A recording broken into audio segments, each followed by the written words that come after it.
मेरा नाम बिलाल अब्बासी है। पार्लियामेंट हाउस में मौजूद हूँ। आज स्पीकर और डिप्टी स्पीकर के लिए वोटिंग होनी है। कल पार्लियामान का इजलास हुआ था जो 8 फरवरी 2024 को इलेक्शन हुए थे, उसके बाद और कल मेजॉरिटी जो सारे मुंतखब एमएनएस थे उन्होंने 302 के लगभग जो एमएनएस थे उन्होंने हलफ लिया, अपना ओथ लिया और आज पार्लियामान इंतखाब करेगी। स्पीकर कौन होगा, डिप्टी स्पीकर कौन होगा। इस वक्त इस्लामाबाद में बारिश हो रही है और पार्लियामान के अतराफ में सिक्योरिटी सख्त है। मीडिया को भी अंदर जाने से रोका हुआ है। पाकिस्तान मुस्लिम लीग नून और पाकिस्तान पीपल्स पार्टी के जो हमायत याफ्ता उम्मीदवार अयाज सादिक साहब और उसके अलावा जो पाकिस्तान तहरीक इंसाफ यानी कि सुन्नी इत्तेहाद कौंसिल के जो उम्मीदवार हैं स्पीकर के लिए वो हैं आमिर साहब, आमिर कियानी हैं। आज इंतखाब होना है कौन बनेगा स्पीकर कौमी असम्बली और डिप्टी स्पीकर। अयाज सादिक और आमिर महमूद में सख्त मुकाबला है, लेकिन देखा जाए तो पाकिस्तान मुस्लिम लीग नून और पाकिस्तान पीपल्स पार्टी के जो उम्मीदवार हैं उनकी अक्सरियत है, वो अपना इंतखाब कर लेंगे स्पीकर का भी और डिप्टी स्पीकर का भी। इसके बाद आपको बताता चलूँ कि 4 तारीख को यानी कि 4 तारीख जो आज 1 मार्च है, 3 मार्च को वज़ीर आज़म का इंतखाब होना है और 2 मार्च को पाकिस्तान तहरीक इंसाफ ने मुल्क गिर एहतजाज की कॉल दे रखी है। कल जब यहाँ पर 302 के लगभग एमएनएस ने जब अपना ओथ लिया, जब उन्होंने अपना यहाँ पर हलफ लिया, सिग्नेचर किए, वहाँ पर जो पाकिस्तान तहरीक इंसाफ के यानी कि सुन्नी इत्तेहाद कौंसिल के जो रहनुमा थे उन्होंने इमरान खान की तस्वीर उठाई हुई थी, नारेबाजी की। कल भी पार्लियामान में शोर गल रहा, लेकिन कोई ऐसी ज़्यादा मिसअंडरस्टैंडिंग नहीं हुई, दक्कम फेल नहीं हुई। कल मियां नवाज शरीफ साहब जब आए उन पर इमरान खान साहब वाला जो मास्क था जब वो वापसी जा रहे थे वो भी उन पर फेंका गया। इस वक्त ये आपको पार्लियामान के बाहर के मनाजिर दिखा रहे हैं। आज स्पीकर और डिप्टी स्पीकर का चुनाव होना है। आमिर के महमूद हैं पाकिस्तान तहरीक इंसाफ और सुन्नी इत्तेहाद कौंसिल के, और पाकिस्तान मुस्लिम लीग नून और पाकिस्तान पीपल्स पार्टी के जो हैं अयाज सादिक हैं। अयाज सादिक साहब ने सुबह मीडिया से बातचीत की। उन्होंने कहा कि मुझे उम्मीद है कि हम स्पीकर और डिप्टी स्पीकर अपनी मर्जी से ले आएंगे।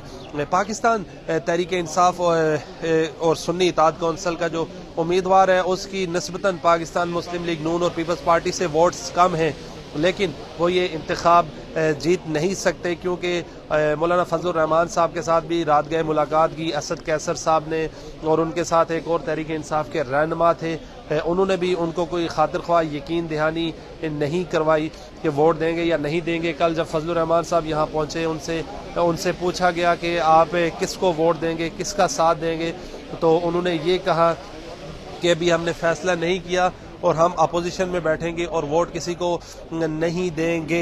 फजलुर रहमान साहब से कल पाकिस्तान पीपल्स पार्टी, पाकिस्तान मुस्लिम लीग नून के लोगों की भी मुलाकात हुई, लेकिन उन्होंने वोट की यकीन दहानी किसी को नहीं करवाई। इस वक्त आप पार्लियामान के बाहर के मनाजिर देख रहे हैं। बारिश लगी है, एमएनएस की आमद जारी है। इस वक्त एमएनएस जो है आज बारिश की वजह से मीडिया से भी बात करने से कतरा रहे हैं।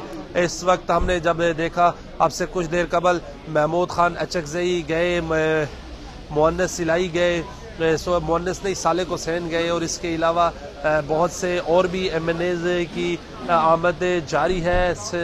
बारिश की वजह से मुश्किलात पेश आ रही हैं मीडिया को भी कवरेज करने में, और पार्लियामान के अंदर जो जाने से रोका गया है आज मीडिया को। ये आप देख सकते हैं, मेरा कैमरामैन आपको बता सकते हैं कि इस गाड़ी में भी जो मेंबर कौमी असम्बली हैं वो भी आ रही हैं। 3 मार्च को वज़ीर आज़म का इंतखाब होना है। पाकिस्तान मुस्लिम लीग नून और पाकिस्तान पीपल्स पार्टी और पाकिस्तान MKM मुत्तहिदा कौमी मूवमेंट के जो हमायत याफ्ता उम्मीदवार हैं वो हैं शहबाज शरीफ वज़ीर आज़म के लिए, और आज जो स्पीकर के उम्मीदवार हैं वो अयाज सादिक, और जो डिप्टी स्पीकर के उम्मीदवार हैं मुस्तफ़ा शाह, वो पाकिस्तान पीपल्स पार्टी से उनका ताल्लुक है। और इसके अलावा आपको बताता चलूँ 3 तारीख को फैसला होना है कि पाकिस्तान का वज़ीर आज़म कौन बनेगा। पाकिस्तान मुस्लिम लीग नून, पाकिस्तान पीपल्स पार्टी, MKM के हमायत याफ्ता उम्मीदवार हैं वो उम्मीदवार हैं शहबाज शरीफ, और सुन्नी इत्तेहाद कौंसिल पाकिस्तान तहरीक इंसाफ के हमायत याफ्ता जो उम्मीदवार हैं वो उमर अयूब हैं। उमर अयूब साहब पर उम्मीद थे कि मैं वज़ीर आज़म बन जाऊँगा, लेकिन हकीकत ये है कि पाकिस्तान मुस्लिम लीग नून और पाकिस्तान पीपल्स पार्टी के पास زیادہ ایم این ایز ہیں وہ آسانی سے یہ سیٹ ڈپٹی اسپیکر کی بھی، اور اس کے علاوہ صدر پاکستان کے لیے آصف علی زرداری ہیں، مسلم لیگ نون کے امیدوار ہیں، پاکستان پیپلز پارٹی کے ہیں، اور جبکہ دوسری طرف سنی اطاعت کونسل یعنی کہ تحریک انصاف نے ابھی تک صدر کا اعلان نہیں کیا۔ چلتے ہیں اندر، آپ کو ایم این اے سے بھی بات کروائیں گے، پارلیمان کا اسپیکر کون بنتا ہے، ڈپٹی اسپیکر کون بنتا ہے، آپ کو سب دکھائیں گے۔ اب تک کے لیے اتنا ہی، دیجیے اجازت، اللہ نے کے بعد۔